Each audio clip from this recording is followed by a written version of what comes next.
Еще в 60-х годах прошлого столетия наркопотребители Амстердама начали раздавать на улице города чистые шприцы для того, чтобы обезопасить себя от заражения гепатитом. Именно этот простой шаг и стал впоследствии самым эффективным способом борьбы с эпидемией СПИДа.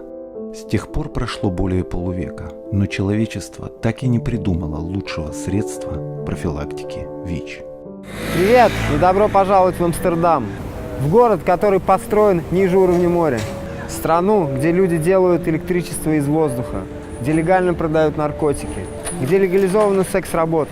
Вы спросите, чего же у нас нет на этот раз? Заместительной терапии, антиретровирусных таблеток. Да совести у нас нет. Мы в Амстердаме. Пойдем. На этот раз мы решили, в стране, где программы снижения вреда поддерживаются государством, нам просто нет смысла тратить время на их поиски в интернете. Мы поступили гораздо проще. Мы подошли к полицейским на улице с вопросом, где наркозависимые могут получить медицинскую помощь. И сразу же первый сотрудник полиции направил нас по адресу метро Вейсплейн и сказал, что там расположен центр ХХД. Туда мы сейчас и поедем, и узнаем, как обстоят дела с заместительной терапией и другими сервисами для наркопотребителей. В Амстердаме очень легко попасть в любую точку города. Трамваи и автобусы ходят строго по расписанию и весьма часто, а станции метро стыкуются с электричками, на которых можно доехать и до аэропорта, и даже до соседних городов. И что очень важно, путь из одного конца Амстердама в другой на метро или поезде займет у вас не более 40 минут. За моей спиной центр ХХД, куда мы приехали по совету полицейских. Это центр здоровья для людей, употребляющих наркотики, где получаются все услуги, в том числе заместительная терапия. Для того, чтобы получать здесь какое-либо лечение, нужно иметь страховку. Страховку можно получить в случае наличия прописки в Амстердаме. В экстренном случае, имея на руках выписку от врача, можно получать здесь заместительную терапию, но только из рук медсестры и только на один день. То есть нужно будет приходить сюда ежедневно. В подобных местах запрещена фото- и видеосъемка. Нельзя также пользоваться мобильными телефонами. Однако зайти туда может каждый, предварительно оставив сумки и рюкзаки в шкафчиках, как в супермаркетах, например. Мы провели там какое-то время, и вот что нам удалось узнать о работе подобных центров от клиентов и сотрудников. Весь медицинский сервис для наркопотребителей в Амстердаме предоставляется организацией, называемой ХХД. На русский язык мне это перевести довольно сложно, но если приблизительно, это звучит как «Центр здоровья». Одна из этих организаций, в которых мы побывали, находится в самом центре Амстердама, недалеко от отеля «Амстел».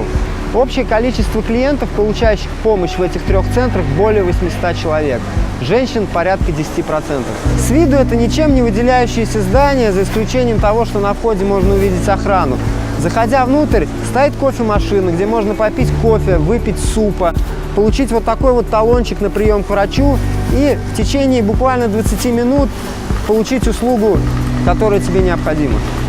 В этом центре работает героиновая программа. Всего героин получает около 80 человек.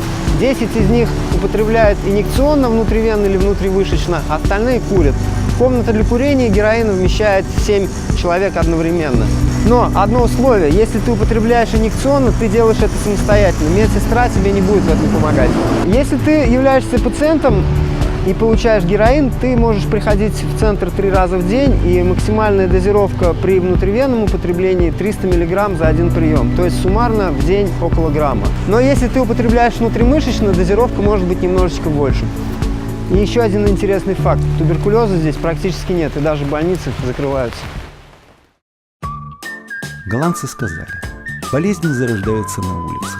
Если хочешь что-нибудь до кого-нибудь донести, иди туда, разговаривай с людьми, дай им что необходимо, люби и уважай этих людей, не требуя ничего взамен.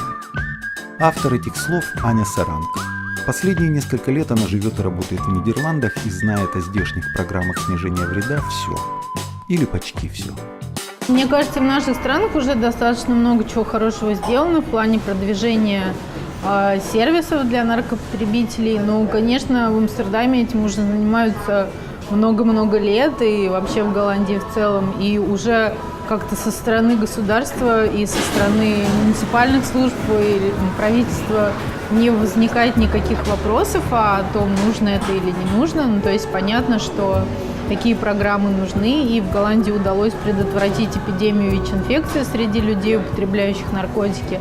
Но здесь, конечно, есть такие очень, мне кажется, приятные вещи, которых до сих пор не хватает в нашем регионе. Например, я работаю волонтером в комнате безопасного употребления наркотиков, которая расположена в приюте для бездомных людей.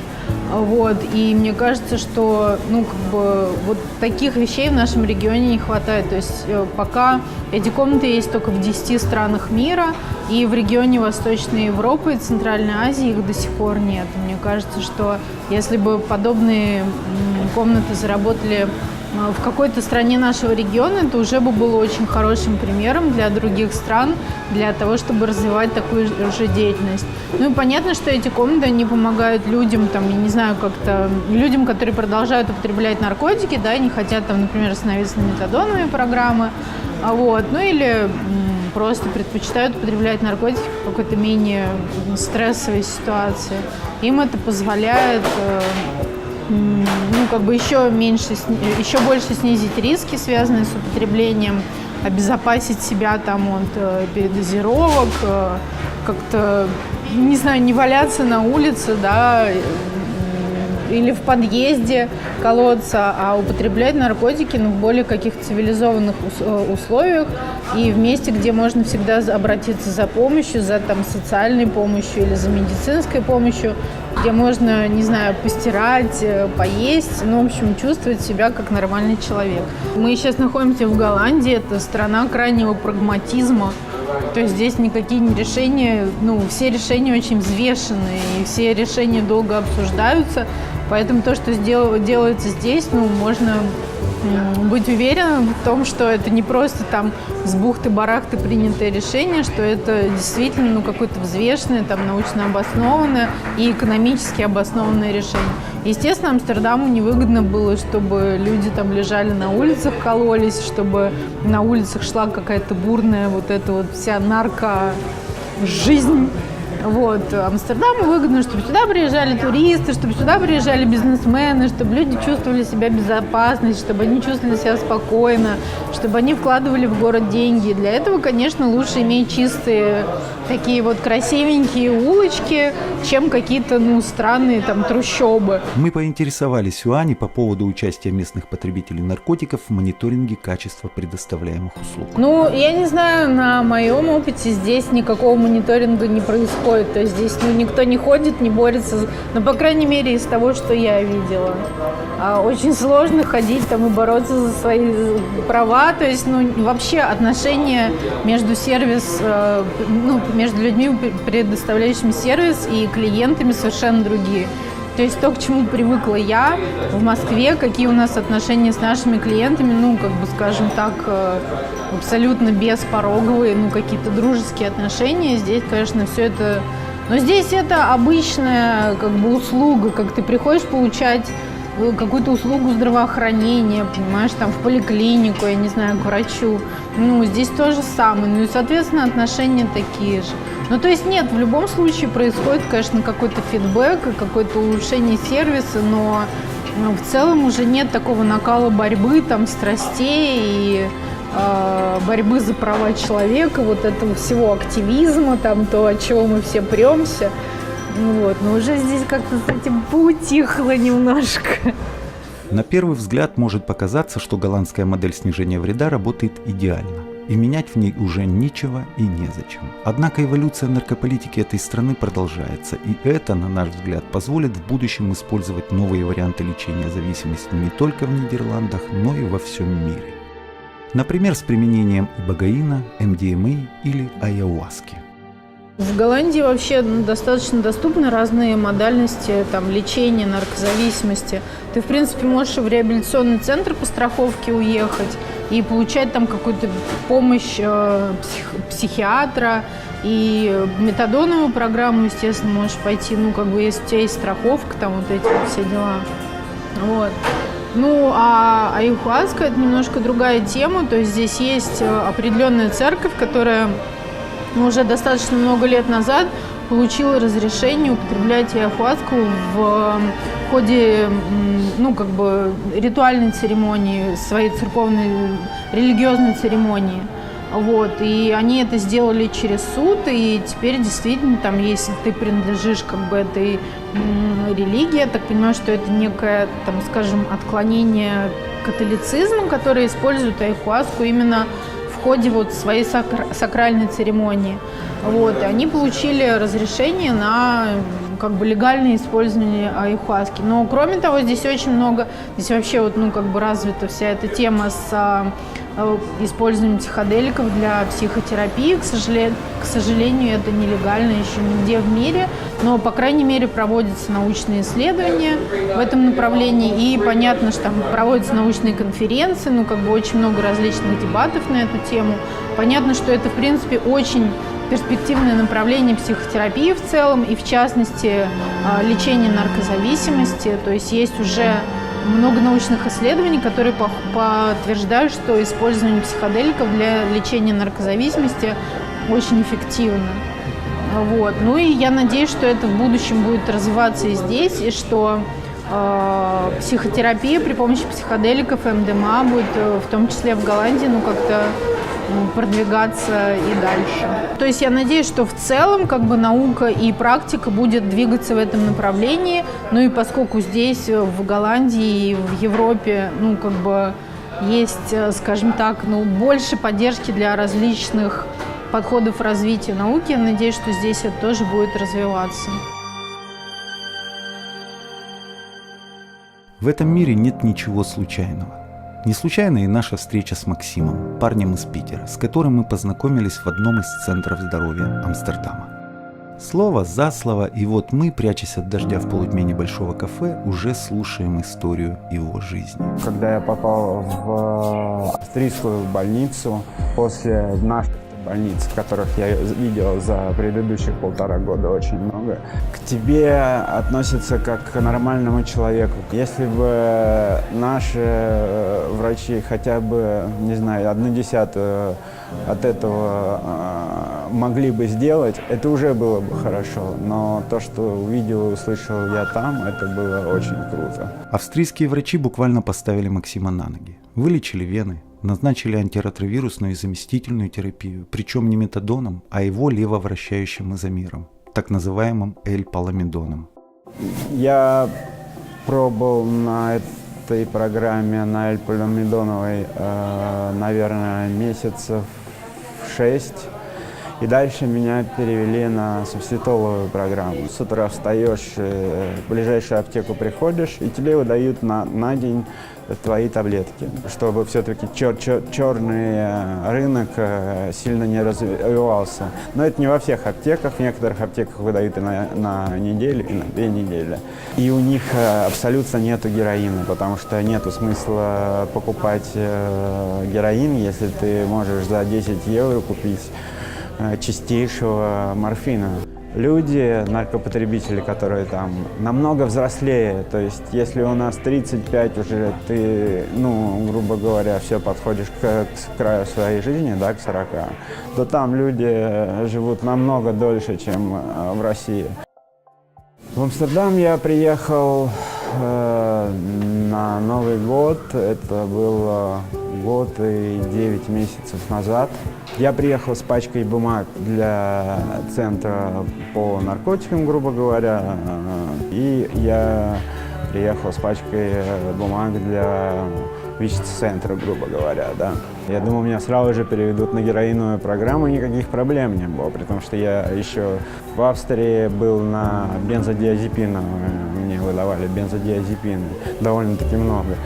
Но, к сожалению, меня не поставили на героиновую программу, потому что у них является правило, если ты приходишь в этот центр, ты должен 3 месяца ходить, во-первых, каждый день, принимать метадон.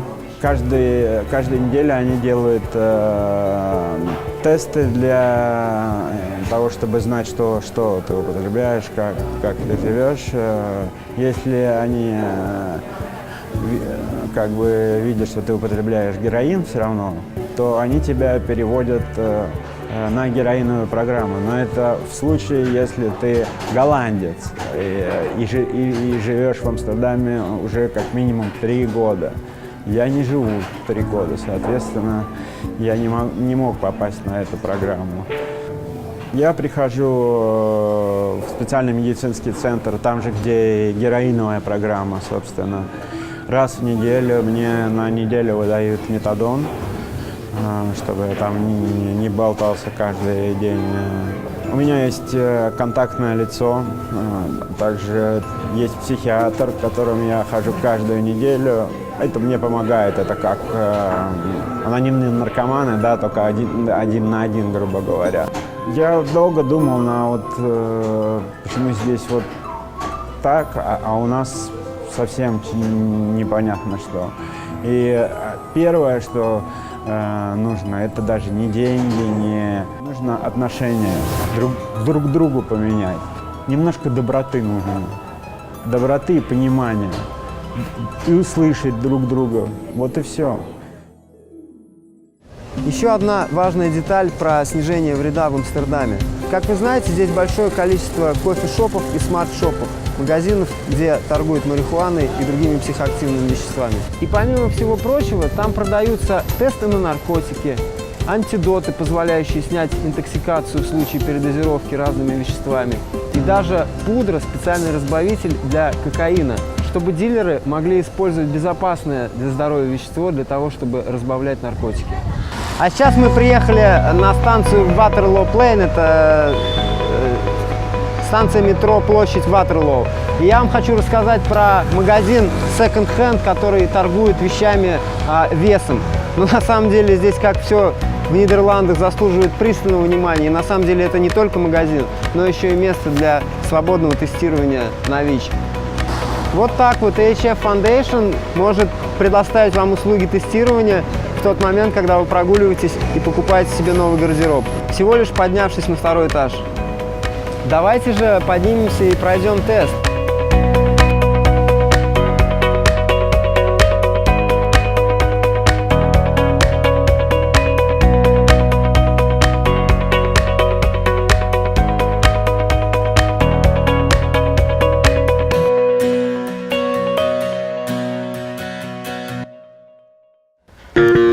Здравствуйте. Hello. Hi. My name is Alexey. I wanna have a test. Yeah, sure. Да, можно пройти тест, экспресс-тест. Сейчас небольшая анкета для того, чтобы без имени сотрудница говорит, что это будет анонимно. Несмотря на то, что я знаю свой статус, мы, безусловно, воспользуемся этой возможностью показать людям, как это работает, чтобы те, кто увидит это видео или услышит информацию, могли прийти сюда и вот сделать тест здесь и узнать свой статус. Через 2 месяца приблизительно в моей крови уже достаточно антител, чтобы они были выявлены вот этим экспресс-тестом. В этом случае, в моем случае, мы видим 2 точки синие. Yeah. So we can see that in your blood are HIV antibodies. Это означает, что в моей крови найдены антитела к ВИЧ. В моем случае, так как я уже знаю свой статус и получаю лечение, и мы убедились по анкете, но если бы я был первичным клиентом и был бы выявлен ВИЧ-статус, то сотрудница бы убедилась, что у меня есть доступ к правильному сопровождению и уходу. Очень важно понимать, что если тест позитивный, это означает, что мы вас просто так не отпустим, а убедимся в том, что помочь вам в будущем. Я спросил о том, что в случае аварийной ситуации, что мне делать, если вдруг произошел какой-то риск заражения, и мне нужно получить профилактику. И получил ответ, что здесь есть один госпиталь, который может быть, но не факт, смог бы мне помочь, но сотрудница сказала, что 4 года уже работает здесь, и таких случаев не было. И, кстати, в Амстердаме, не только в Амстердаме, но и в Голландии, это единственное место, где можно пройти свободное тестирование. Этот пункт тестирования поддерживается AIDS Healthcare Foundation, AHF. Найти их очень просто. Они расположены буквально через дом от музея Рембрандта по улице Яденбреестрат, 158, между станциями метро Ватерлоо и Ньюмаркт, прямо над магазином секонд-хенда Киллшоп. Более подробную информацию о них можно найти на сайте организации. Подобный стационарный пункт тестирования на ВИЧ в Амстердаме один. Однако вы можете оставить заявку на сайте и заказать выезд мобильной амбулатории для проведения тестирования на каком-либо мероприятии. Для этого нужно лишь заполнить заявку. Социальный приют «Амок» – одно из 3 мест в Амстердаме, где расположены комнаты безопасного приема наркотиков. «Амок» входит в состав The Rainbow Group. На сайте этой организации рядом с их миссией и целью есть небольшой раздел, который озаглавлен «Наша мечта».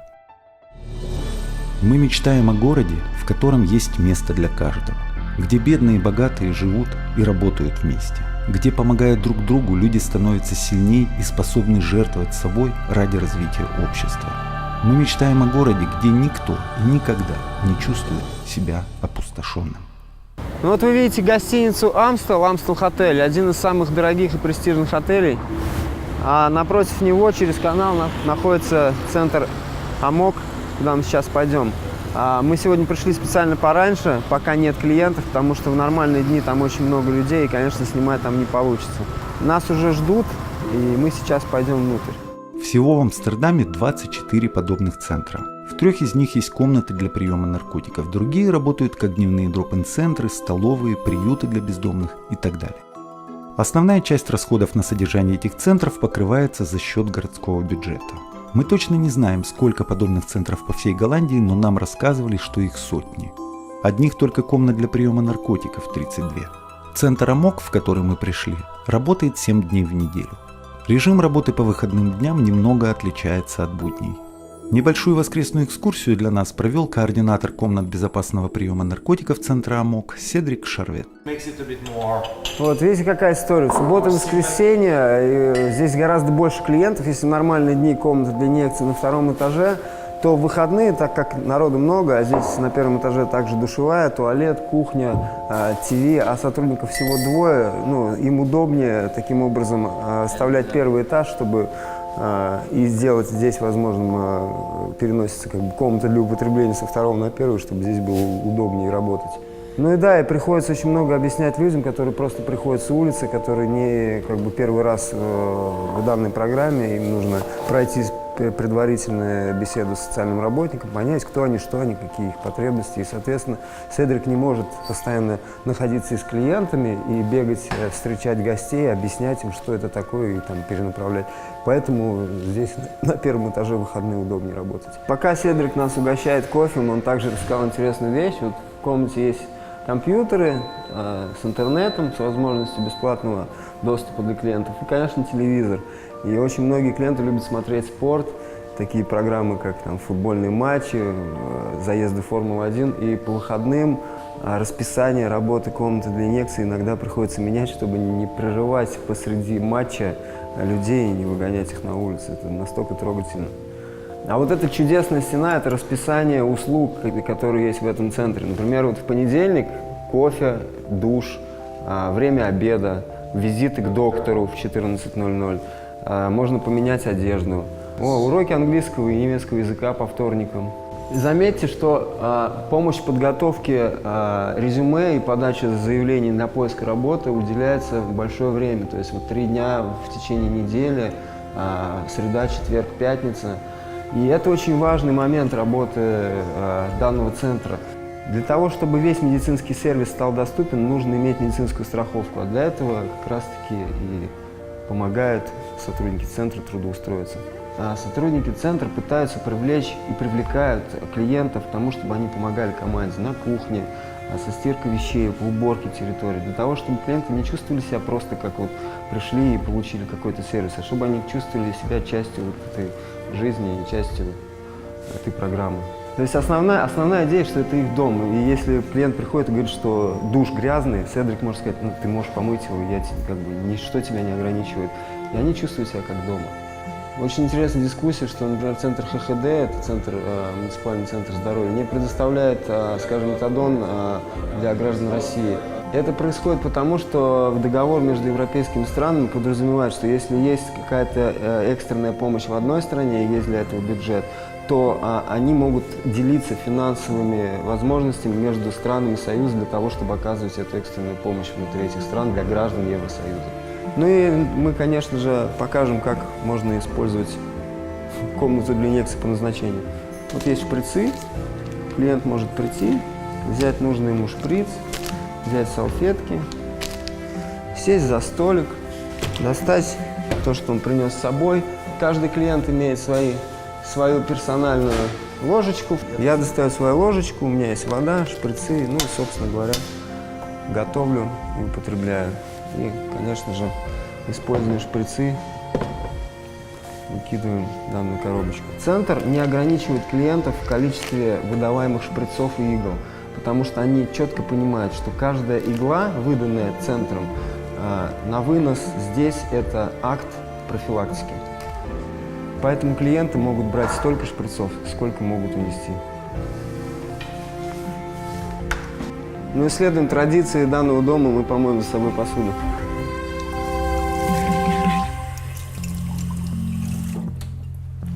That's it. В наших странах мы часто адвокатируем за программы снижения вреда, используя аргументацию финансовую, используя аргументацию полезности для общества, полезности с точки зрения остановки эпидемии. Но здесь есть очень важная деталь. Среди людей, употребляющих наркотики, есть люди, которым просто нравится такой образ жизни. И оставлять их без помощи, оставлять их без сервисов просто потому, что они не хотят менять свой образ жизни, это бесчеловечно. Нам нужно всегда помнить об этом, что помощь людям – это просто помощь людям, а не какая-нибудь там экономически выгодная интервенция.